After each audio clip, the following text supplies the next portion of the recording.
Good evening. I'm your time-traveling show host, and this is Wolves and Foes. Today, we're exploring the early conflicts of Mexico and Texas prior to the war. On today's interview, we are joined by notorious John O'Sullivan and several key journalists, soldiers, and citizens to understand the ongoing political conflict between Mexico and the U.S. O'Sullivan has been under fire and praised by his opponents and supporters respectively for a recent quote.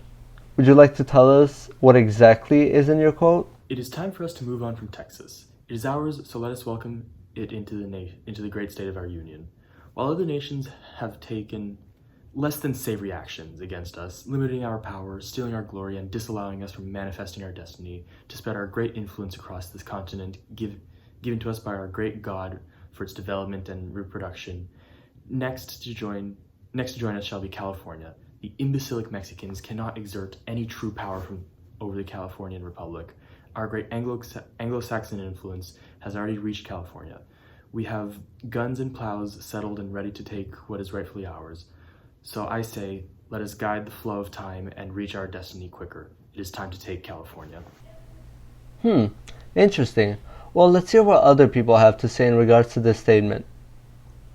I was truly fascinated about what Mr. Sullivan had to say. I do agree we should seize this opportunity and inquire Texas. It would help us in riches beyond imaginable. It would also help us in the farming in the southern lands.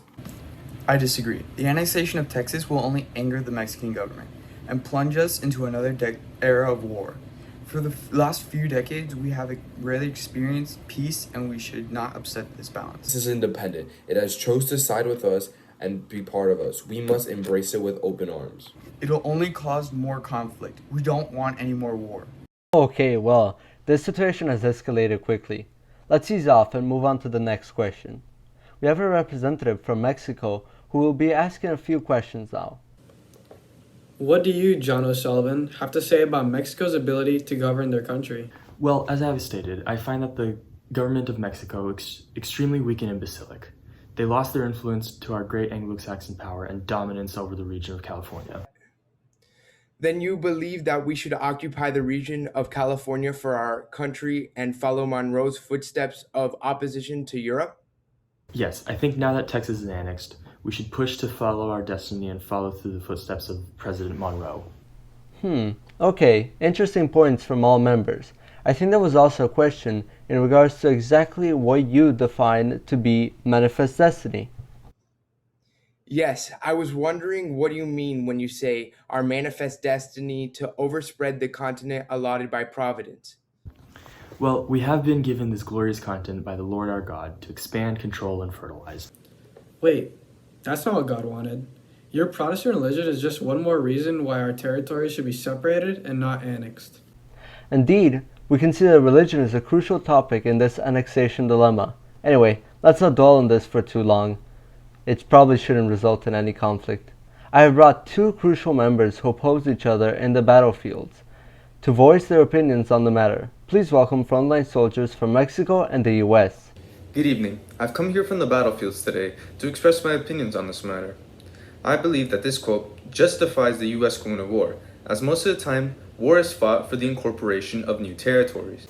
Well, I do not concur. I find such reasons are not justifiable without saying that they are also selfish. We do not form such aggressions as you have to us. This is a self-righteous cause, and we will not stand for it. You're letting the Anglo-Saxons into your land either way. It is inevitable. It will happen eventually. Just give us the land now, and we'll be able to protect the Western Hemisphere.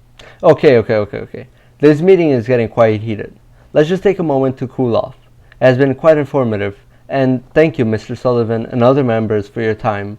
Next up on Wolves and Foes, an interview with Mr. President Polk and an informative ad on how to settle in California territory without angering the Mexicans. We'll be right back.